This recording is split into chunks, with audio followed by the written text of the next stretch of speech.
Hello and welcome to Wellness Wednesday. My name is Salim. I'm the founder and head coach at a company called SwimLab. And what we do is we teach people to swim beautifully by looking at swimming as a performance art, treating it like a performance art. So what we do at SwimLab is I take people away on swim weekends where we work on your stroke, and those weekends are in Cornwall, or they're in Italy on the Amalfi Coast, or different parts of the UK. I also teach open water at Shepperton Lake, which is my main job, and I also run a swim club at Hampton called the Kit Kat Swim Club. So there's a number of things that you can join in on later if any of this is of vague interest to you. So as I said, I teach swimming as a performance art, whether that's a lake, pool, river, or even the sea. And what I will do is talk you through a bit about how that stroke works and then how to adapt it for each of those conditions. But today what I'm going to do is I'm going to do 5 things. First of all, I'm going to introduce you to the idea of swimming and swimming for life. Secondly, I'm going to talk to you a little bit about my philosophy and how I go about it, or how we go about things at SwimLab. Thirdly, I'm going to dispel a few myths about swimming. So there's a lot of myths out there about swimming, whether you're a natural floater, sinker, or whatever. So we'll go through all of those, whether you're too old or too young to swim. We'll go through all of those. Fourthly, I'm going to spend most of my time just quickly going through my methodology, which has been honed over the last 10 to 15 years on the latest thinking in front crawl. So what is the latest thinking on how to swim front crawl right now as we speak? And remember, it's always changing and evolving. And then finally, we'll just talk about what you can then do, what are your next steps in terms of taking this thinking and going further. So this talk is really for anyone who is, whether they're thinking about swimming and they don't swim that much, or they're just thinking about doing more of it when we're allowed, or even if you're a seasoned open water swimmer or even ex-competitor. There's a lot here that I think will be of some use. So what I'm going to do is I'm going to go through those 5 things.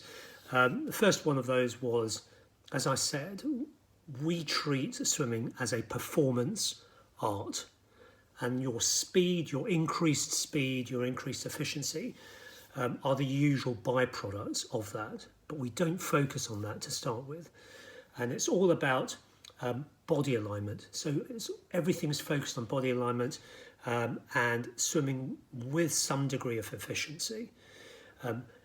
Obviously, the more efficient you are, the less energy you use, the more of a performance art your swimming is, the further you're going to be able to swim with complete ease. So the 2 things I want you to think about right now from now onwards are, first of all, body alignment. So if you have 2 things in your head all the time, the first of those is body alignment, keeping a very straight, narrow shape, with your body as you move through the water. So the idea is that you keep that narrow body shape and disturb it as little as possible as you're moving through the water, and always try and keep that. The stroke that we'll talk about is designed to try and make sure that you disturb that shape as little as possible as you move through the water. The second thing is that beautiful aligned dolphin-like shape is something that I would like you to be keeping, but on the surface of the water. So I want you to be up on the surface. That means not just your arms and head near the surface, but your legs and especially your feet should be just breaking the surface all the time. Now, if you do that, you are effectively aquaplaning, for want of a better expression, and that aquaplaning will just make your life so much easier as you move through the water. So that's the principle of what we're trying to achieve. The philosophy by which we work is based on the following. First of all, I teach you to swim to live. So I'm not teaching you to swim to compete. I'm not teaching you to swim to get to the Olympics per se. I'm teaching you to swim and to build swimming into your life, to integrate it in your lifestyle. The byproducts of being able to swim faster, compete, etc. are all there and will happen. But as long as you're connected and working to swim beautifully and efficiently, those things will follow. And that leads me to the second point, which is connection. So I'm a firm believer that you should treat that body of water that you're going to move through, whether it's lake, sea, river, pond or swimming pool, I want you to treat that body of water with respect and treat it as your friend. You should be connected to that body of water, not afraid of it. And the more comfortable you feel in that body of water, the better your swimming is going to be. And there's no shortcut to that. The easiest way to connect with water is to increasingly spend time in it, however small to start with. But the more time you spend in the water, the more your body will naturally connect with it. Your body will work out how it floats, how it moves, what its balance is in the water, the more time you spend in it. So get yourselves wet, get out there every opportunity. Don't necessarily build any pressure into yourselves, but just get in there. So that's the second thing, connection. I want you to be connected with the water. And on that point, think of water as something that you're going to fly through. The closest sensation a human being can get to the sense of flight, if you think about it, is swimming. And what you're actually moving through when you glide through the water is nothing more than essentially thicker air. So if you look at it in those terms, you'll find that your mindset can change and it'll have a huge impact on your swimming. Thirdly, in terms of our philosophy, I want you to slow down. So this process isn't mad, isn't frantic. I don't want you to just turn up at the swimming pool and go mental and get that adrenaline up and just stress yourself. The best things in life are often done slow, and swimming is no exception. So what I want you to do is think about slowing down that process and focusing on gliding, alignment, and where your body is. And you will be astounded with what you can achieve with minimal effort if you do that. So slowing down to speed up. And fourthly, on our philosophy, mindful swimming. So I don't want you to do what you normally do with physical activity, which is probably turn up, execute, come out, feel great, have a cup of tea or a cake. Yes, that is all fine, and I still want you to do that, and it's still brilliant, and yes, you still will feel fine. But what I'd like you to do is just from now on, try to focus in the middle of the routine, the middle of your swim, the middle of your walk, the middle of your run, to actually think about what's going on in your body. Think about what you can see, what you can taste, what you can smell, what you can hear as you're moving through that water, and what you can feel as well. Think about that process. Think about the blood coursing through your body. Think about all your muscles being active. Think about your breathing being sustainable and comfortable as you move through the water, and be relaxed, and slowly try and focus increasingly on how you feel while you're swimming. I call that mindful swimming, obviously, but it's being mindful when you do any form of physical activity is probably a brilliant thing. So moving on, some myths that I want to dispel really quickly. First of all, that it's too late to learn. It's not. It's never too late to learn. I've coached someone to learn how to do front crawl beautifully from scratch who's in her 70s. So there's no rules about this at all. Secondly, that you are predetermined to sink or swim. You're not. Yes, our bodies are different. Some people have heavier legs that do sink, for want of a better expression.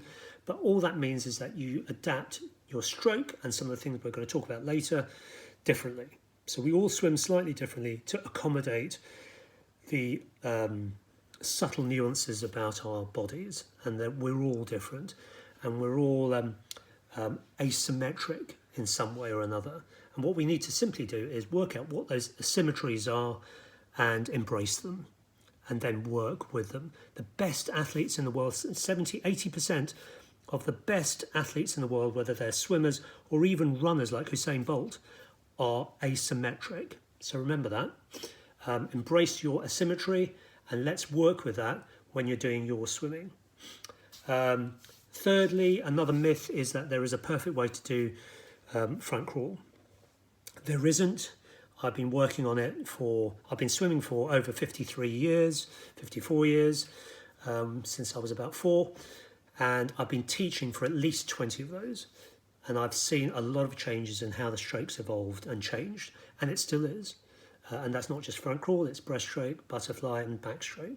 So there is no perfect way to swim front crawl. And you will have your own signature to swimming front crawl, and it will still look great, it'll still be efficient, it'll still be fast, and it will still be beautiful. So those are the 3 myths. 4th myth on those lines is breathing. When we were at school, if you've had swimming lessons or your kids have had swimming lessons recently, you would have been told that breathing bilaterally is the only way to go, which is breathing every 3rd stroke. Essentially it's this: breathe, 1, 2, 3, 1, 2, 3. That is fine. It's nothing wrong with it. It's a good training exercise, but no top swimmer is using it when they compete, because the natural body rhythm and breathing and stroke are more suited to breathing every 2 strokes, which is breathe, breathe, breathe. So what I want you to do is simply take the stress off yourself, breathe to whichever side is more comfortable, and over time we'll work on developing the ability to breathe every 2 strokes to the right or every 2 strokes to the left. Okay, so remember that. Breathing is just another one of those myths. Right, moving straight on to front crawl and how it works, and the 6 key elements of my methodology. And this is a methodology that's been worked with Kerry-Anne Payne, who's a double world champion and a silver medalist in the Olympics. It is currently the best and latest thinking of the most efficient stroke in front crawl. And we're going to whiz through these because obviously we don't have much time, but I want you to get a little introduction as to what they are. And then if you want to know more, either give me a call or go onto my Instagram or website or Facebook page, SwimLab, Salim's SwimLab, and all will be revealed. But feel free to call me and I will go through this in detail. And obviously we can do a lesson later on where I teach at the lake. So the magic 6. The first thing I want you to do is when you swim, remember your body's aligned and on the surface of the water. I want you to be swimming with your legs together, toes pointed, just breaking the surface. And you kick only enough to keep them there, no more than that, because only 5 to 10% of your forward propulsion comes from your legs. That's it. Any more kicking and you're going to be using up your battery, and you don't want to be doing that. The most efficient propulsion area of your body is your upper body, your shoulders and arms, which contribute to 90% of your forward propulsion. So we want those arms to be doing most of the work, but making it easier for them to do the work by having your body aligned and on the surface, not creating drag. So first of all, I want your legs kicking and just breaking the surface of the water together. And then secondly, I want your arms to be entering, not in front of your head and pushing through, which is how we were taught, but entering shoulder width apart and pulling through. Shoulder width, entering shoulder width, and as far away from your body on entry to the water as possible. So not entering here, but entering there. Obviously it's a bit difficult to describe in my living room, but in a pool it'll make a lot more sense. So arms entering far and wide, as far away from your body as possible, legs breaking the surface of the water, feet just breaking the water itself. Thirdly, I want your head to be looking down. So not looking up. If your head looks up, your legs will sink. So I want you to be looking down. When your head looks down, your spine aligns, your body aligns, and your legs come up to the surface a lot more easily. So you don't have to kick them as much. That's your third. Fourthly, when you rotate, I want you to be rotating from your hips. I want your entire body to be rolling from side to side with your spine as the axis. But the rotation must come from your hips and not from your shoulders. If it comes from your hips, your shoulders will follow, the rest of your body will follow 100%. If you rotate from your shoulders, which is what we're inclined to do, your hips will follow about 50 to 60% and you will snake. Fifthly, when you recover with your arms, I want you to be thinking about your fingers almost touching the surface of the water. Now this is obviously in a pool or in a lake and not designed for sea swimming. So there's another technique for sea swimming that we'll cover another day. But essentially I want your hands to be below your elbows on recovery. Just think about that, hands below elbows on recovery. There are a number of drills to help you achieve that, but it makes a huge difference to your body alignment as you move through the water so that you do not snake and your spine does not twist as you move through it. Think of your spine as a broom handle that's solid rather than the flexible coil that it actually is. And we want to rotate, keeping that spine as your central stiff axis as you move through the water. Finally, the final element of the 6 strokes is what I call 80% catch-up. So this is the most interesting innovation. This is where we're kind of slowing down the stroke and ending up going faster because our body is more aligned. So when we swim normally, we swim like this. And if I was to freeze frame you at any point, you would be in this position. This arm pulling, this arm recovering. But there's nothing above my head as I'm at this particular point in my swim stroke. The best swimmers, however, are in this position when that happens.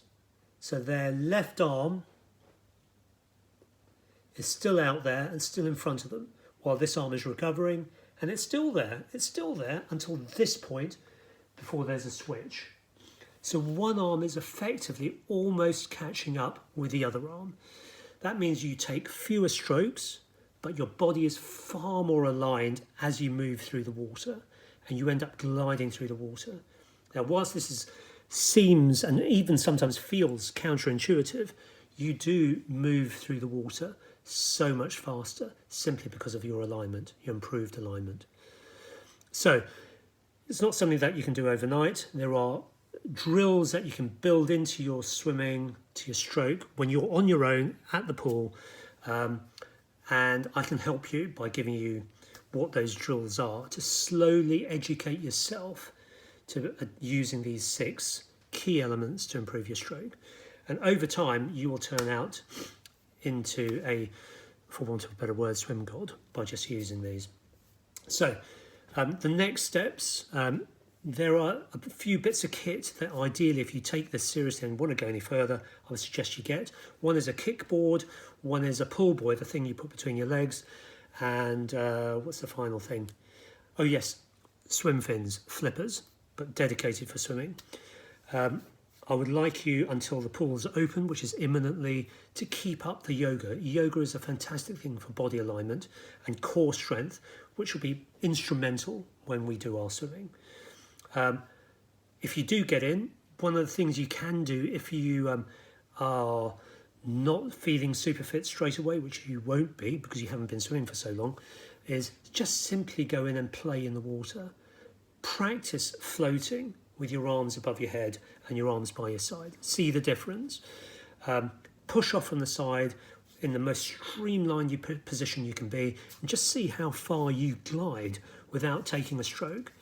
The chances are in a conventional swimming pool, you will kick off from the side and float 7 to 9 meters without having to take a stroke. that means you can almost swim half the length of a pool, or you can almost float half the length of a pool without even having to take a stroke. So you're only swimming half to 2/3 of a length at a time. So you can start to see how this all starts to work. Get in the pool, even if it's only for 5 minutes, because remember what I said about connection, that's what it all happens. That's it really. The next steps, I coach at Shepperton Lake from the beginning of May, and I'll be there pretty much every day of the week.